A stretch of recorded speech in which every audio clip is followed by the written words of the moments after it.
Contrary to popular belief, you can manipulate genes without owning an island or fucking a kid. And I'm currently the dumbest one in my carpentry class, so let's manipulate my genetics into a better version of me who is not so dumb. Okay, there are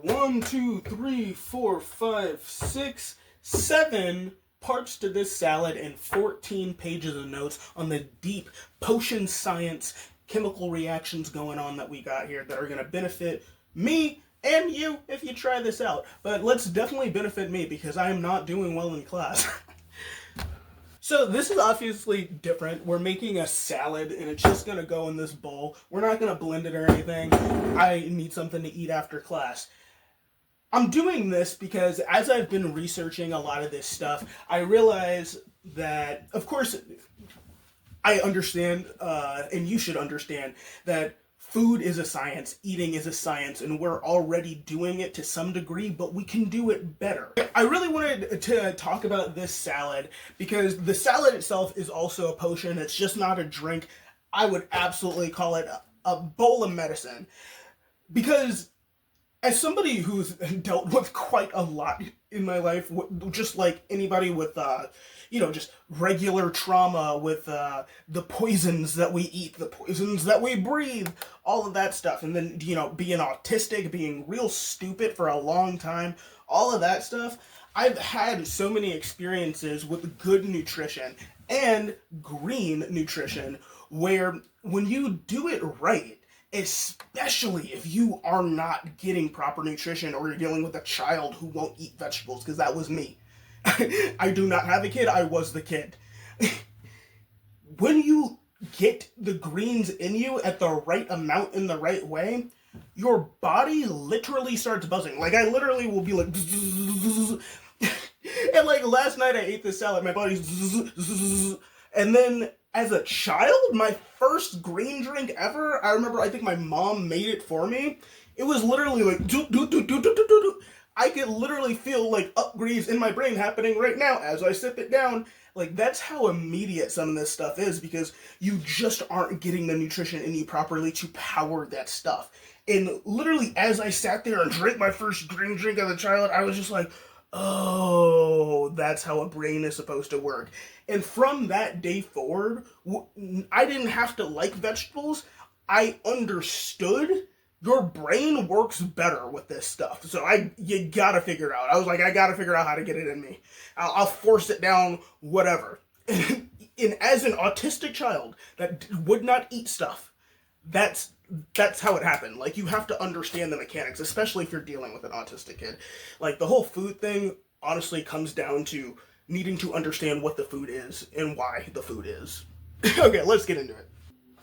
So that buzzing happening is real. It's not something I imagine because I'm just some crazy person that makes potions. It's because nitric oxide is hitting my vascular system in a way it previously was not able to because I wasn't getting nitric oxide like that. So welcome to Potions. I am your host, Fletcher. If you didn't know, I'm Fletch, Fungi Fletch. No mushrooms this episode, but we're gonna have a good time. So this lemon we will get to. It's magical. If you got a tree in your neighborhood, start getting them.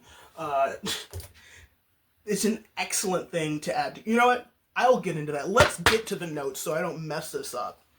So welcome back to Potions. I'm Fletcher. We making a salad.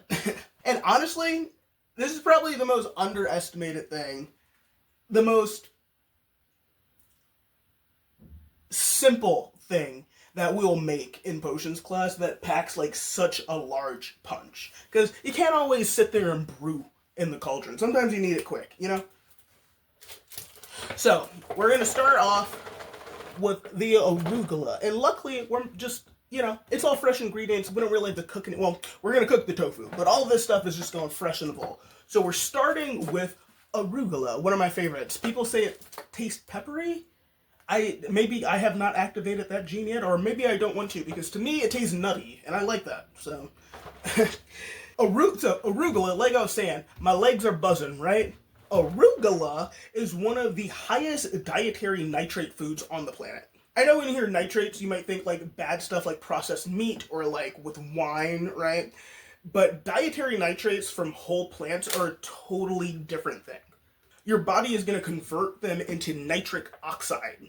And nitric oxide is essentially your body's natural vasodilator, right? So it's going to widen your blood vessels. And when those blood vessels widen, blood is going to get to parts of you faster and more efficiently. And one of those places it's going to go is your brain, which is why we're doing this, because I need to get smarter very quickly. So more blood flow to the brain means more oxygen, right? And more glucose, sharper cognition, better mood.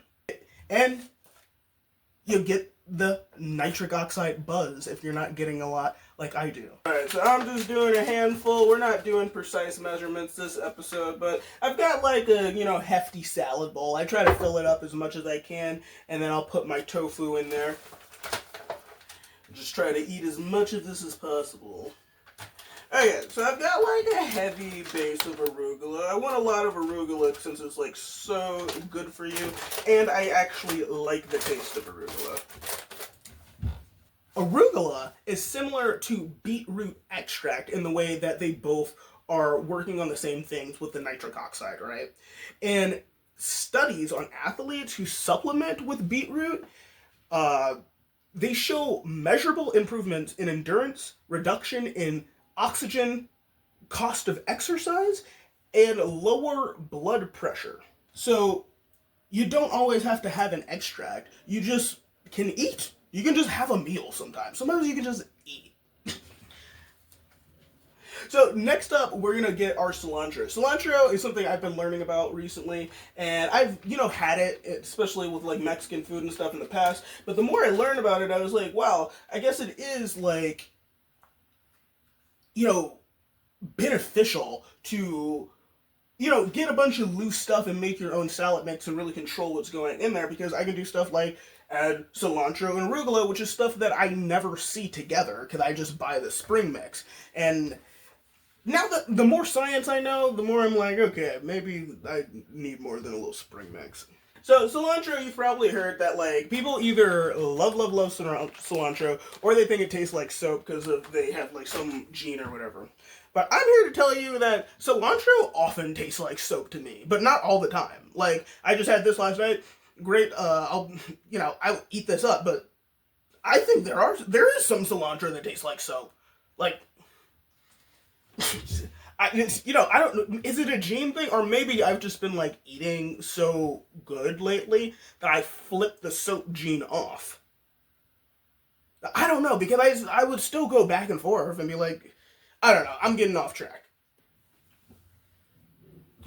Okay, so I'm gonna chop this up and let's talk a little about it. Cilantro is great, and the reason I've been studying so much about it recently is because it's one of the only plants that has been shown to move heavy metals from deep tissue storage. Heavy metals deep in your tissue can move outward and away with just some cilantro. Put cilantro in every salad. Put cilantro in every green thing you're eating green. There should probably be some cilantro. Especially if you are in a toxic heavy metal environment for whatever reason, your work, your home, you might have, maybe you have only drank out of aluminum cans for the last 20 years. There's so many reasons to have some cilantro. And it's not, you're not going to have some, like, crazy effect of, like, oh, I ate the cilantro and I'm on the ground. I can't move into the heavy metals out of me. No, this is easy, quick, smooth. You're eating a salad, you're feeling good, you're going throughout your day, and you continue to feel better, get better. So the heavy metals it's going to be able to remove are going to be things like mercury, lead, cadmium. And your body accumulates these over a lifetime, and they can interfere with neurological function. So I must have a lot up in there, and we're going to get rid of it. So ancient Ayurvedic medicine used cilantro as a cleanser, and they'll tell you that, oh, wow, they thought this was a cleansing herb, and now that we have science, we can prove that it really is. Wow, lucky guess. They must not have known what they were doing. Why? Why would you think they didn't know what they were doing? They used an herb to cleanse, and it cleanses? Sounds like they knew science. Like, what are we talking about? Like, what are we doing? Racism? Oh yeah, cilantro and arugula in the bowl. Smells pretty good already. Cilantro really does a lot of heavy lifting with the salad, quite honestly. And I don't know, the arugula is good. You know, it's just a good salad. And that's what I'll tell you about this. This is also an extra special episode of Potions because this tastes good. This is something that you can absolutely incorporate into your diet and not feel like you are punishing yourself. With some of the other stuff, I wouldn't say it's nasty. Like, none of the golden milk is outright nasty. Now, is it hard to consume? That's up to you. So romaine is our delivery system, and folate is a B vitamin, right? And it's essential for methylation, the process your body uses to actually synthesize neurotransmitters, right? So without adequate folate, your dopamine and serotonin production pathways hit a ceiling regardless of how many precursors you're eating. Romaine will remove that ceiling. Good old romaine. That's all you need. Some good old romaine. And just a hint, in case you do try to follow and do what I'm doing, I realized you want to rinse the romaine and then fully let it dry first. Last night I ate a very wet salad. It was still good, but you know, I let it dry this time and it's just like regular lettuce.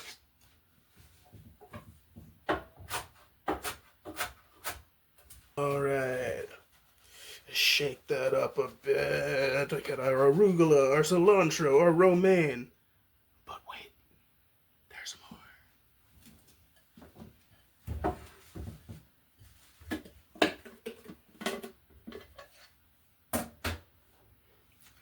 Okay. Now let's talk about the tofu that I have marinated in liquid aminos, coconut aminos. Yes, they're different. Coconut aminos is very sweet. Liquid aminos is more salty. They're both fermented, very good for you. Anyways, liquid aminos, coconut aminos, and a dash of sesame oil, right? I think it tastes fantastic, and I think you will too. But more than that, we're actually doing like a solid potion science here. So liquid aminos is exactly what it sounds like. It's amino acids in liquid form, including tyrosine. Tyrosine is the precursor to dopamine, right? So if you want some dopamine, you're going to need some tyrosine. Dopamine is the precursor to norepinephrine. And norepinephrine is the neurotransmitter produced in your brain's most neuromelanin-dense region, the locus coeruleus. You are loading the first step of a synthesis chain that runs all the way to your deepest cognitive infrastructure, right? So, coconut aminos add a different amino acid spectrum. It's a bit broader, gentler on sodium, naturally higher in potassium, which is your primary nerve signaling mineral. When a nerve cell fires, it's potassium and sodium exchanging across a membrane. You're feeding that mechanism directly with this salad, right? And the sesame oil comes into play with its own specific chemistry as well. And it gets very interesting. So sesame oil contains sesamol. Why would it be anything different? Sesame oil contains sesamol and sesamin, ligands that cross the blood-brain barrier. Primary mechanism here is MAOB inhibition. MAOB is the enzyme that breaks down dopamine in the brain. Inhibit MAOB means dopamine is going to linger longer in your synapses. More time in the synapses means stronger dopaminergic signal. Pharmaceutical MAOB inhibitors are used to treat Parkinson's disease. So you're getting dietary MAOB inhibition from just a cooking oil. Don't let these people talk shit about oil to you. Okay, so I'm just gonna chop this into slightly smaller little pieces, sear it up in the pan, and let's tell you what genes we are activating and suppressing with this super salad. I don't know. I'm not good at names, but it's a super salad, trust me.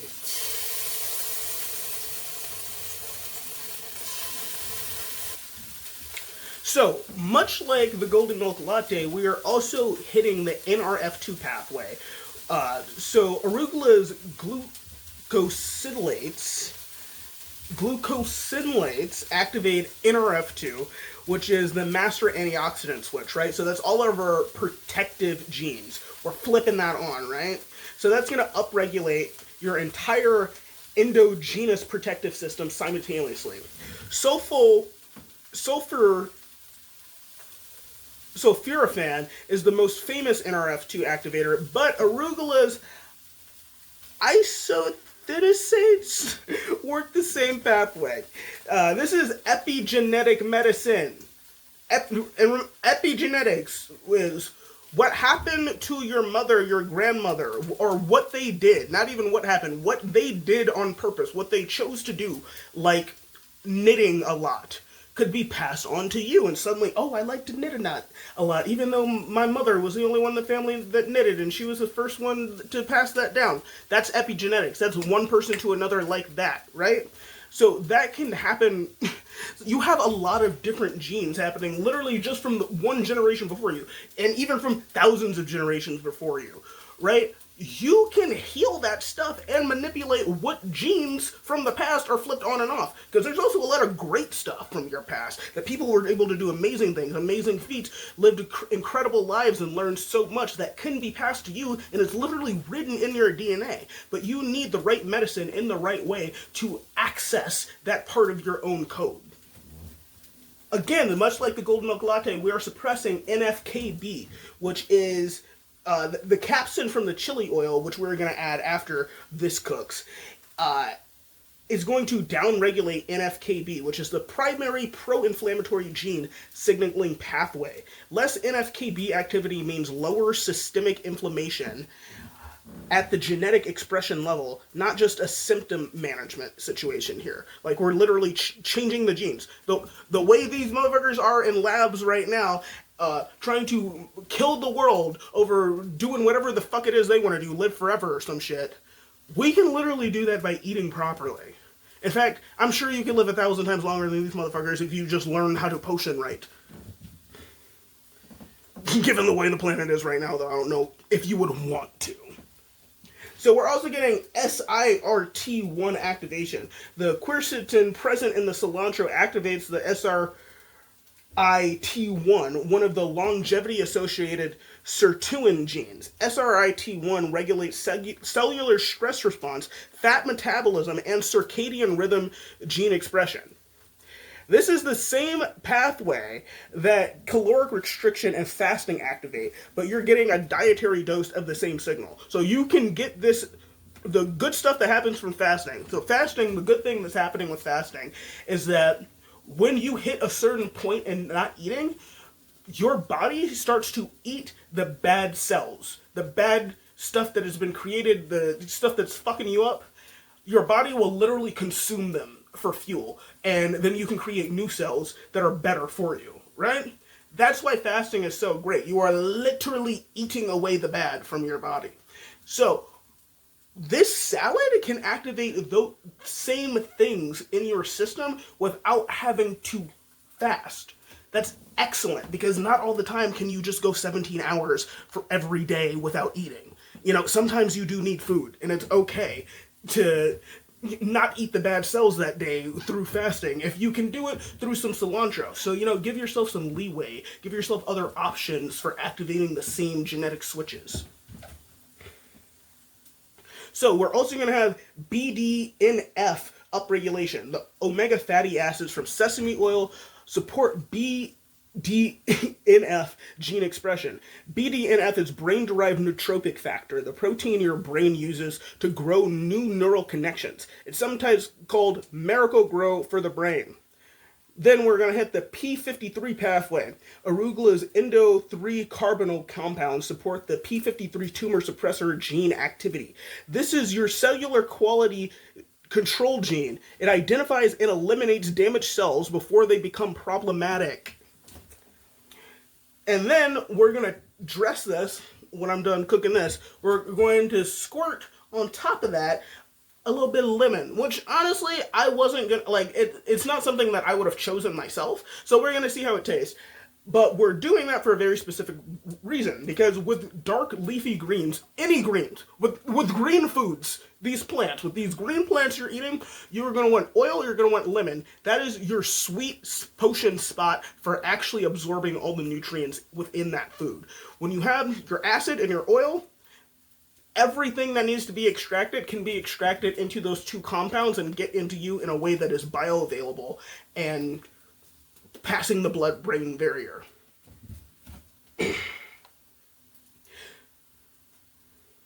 So, lemon amplifies everything, keeping the active compounds bioavailable, like I said, long enough to actually reach relevant tissues where the gene interactions happen. Without it, several of these pathways get a fraction of the signal. Every piece of this salad is just like compounding on top of each other. How efficiently it is going to help our brain turn off genes that make it hard to be smart, turn on genes that make it easy to be smart, and literally create new neurons, destroy bad ones, build new dendrites. Like, another day, another dendrite is what I'm trying to do over here. Everything in here comes together synergistically to build a better you. And in this case, build a better me. I am our test subject, and I'm happy to do so. And I've honestly been doing excellent, a lot better since I started on the golden milk lattes regularly again. And like, I even started randomly meditation came back to me. I literally just woke up in the morning and suddenly I didn't want to watch YouTube anymore, and I've just literally been meditating at 5 in the morning now, and that's just who I am. So it is a great thing. I'm just personally struggling a bit in class, and it's been hard sleeping because I also tried to quit smoking weed, but then I had to start back on the weed because then I was doing real bad. No sleep at all. So eventually we'll figure out the sleep thing, and maybe I could smoke less as well, and maybe that'll help me also be less stupid. But, I don't know, I'm just chatting at this point. Maybe I'll cut all this out. Like, I'm just in a class right now where there was, like, 2 different pathways, right, to get to second semester, right? And I took the road less traveled. But I was told the road less traveled, still fine, still gets you right to second semester, right? I do it as soon as I show up second semester. Oh, I don't know if you're going to know enough to stay in here. We'll see how you do. And I'm like, well, fuck, you guys said I could do this shit. And you know what? I am struggling. I am struggling, but other people have dropped and I haven't. So technically, I'm not doing the worst.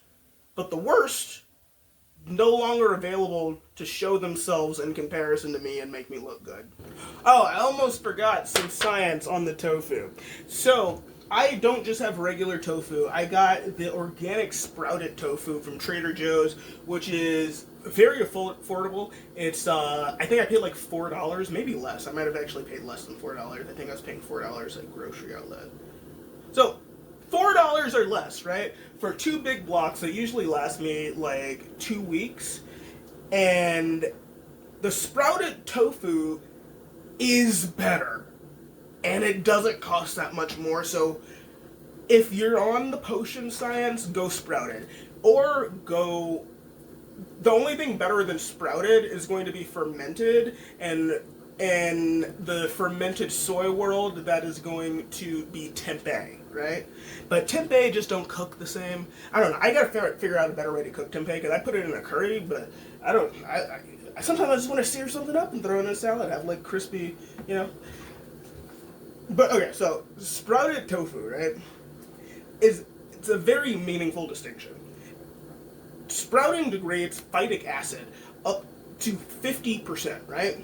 Phytic acid is an anti-nutrient that binds to zinc, iron, and magnesium and carries them out of your body unabsorbed. The minerals in this food are actually reaching your bloodstream instead of being chelated out. The organic removes the glyphosate, which, glyphosate is so bad for you. This video will never end if I get into glyphosate, so you go ahead and look that up for yourself if you haven't already. So that's one of the good things. A lot of people think that like there is no difference between organic, or they're always bullshitting you. There are some bad stores that are doing bad practices, but generally speaking, if you got it from a company and it's pre-packaged and it's got organic on there, USDA, all that stuff, you're good to go. There's very stringent regulations. Like, they have to do a lot to get that sticker. In fact, there's lots of totally organic food out there that doesn't have the organic sticker on there because the regulations are so expensive and, you know, hard. It's hard to get to the USDA shit.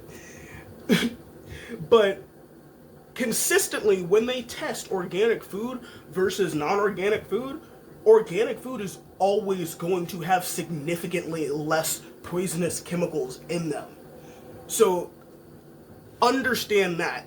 It really does matter when it comes to bad poisonous chemicals. So anytime that you have the option to get organic on a deal, go ahead and get it, because it does matter for how your brain is functioning, how your body is functioning, and honestly how long you're going to live, or if you're going to be able to fight the next sickness. And conventional soy is one of the most heavily sprayed crops that we have. So if you, there's like the, what is it, the Clean 15, that stuff matters. You know, like, there are certain things that you honestly should never buy if it's not organic, and soy is one of those things. And luckily, soy is so cheap that even if you're getting the most fancy organic sprouted tofu, you're probably not going to spend more than $3 to $4 for a good amount. Alright, we got the tofu searing up, just a few more minutes on that and we'll finish this salad on up. Okay, our tofu is done crisping. Now we're just going to toss it on the salad, throw some oil in the salad, squeeze a lemon, and I'm going to eat.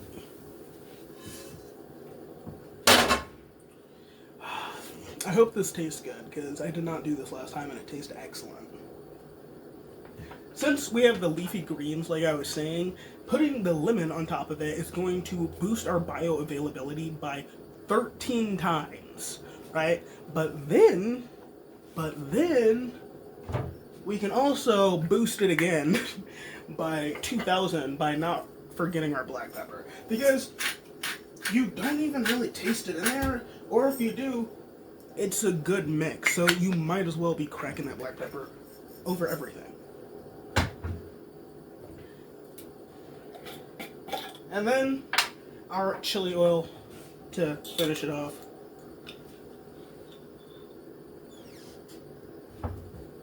Okay, so now I'm just going to mix this up, and then I'm going to eat it, and I'm going to hopefully activate all of the stuff that I've told you about, and tomorrow we'll be talking, and you'll be like, wow, you're so smart, like, you're so much better than you were yesterday, and I'll be like, refer to my last video. But that's it. Alright, I've mixed up and it is done. Mark me down as the first one to do the salad potion. See you next time.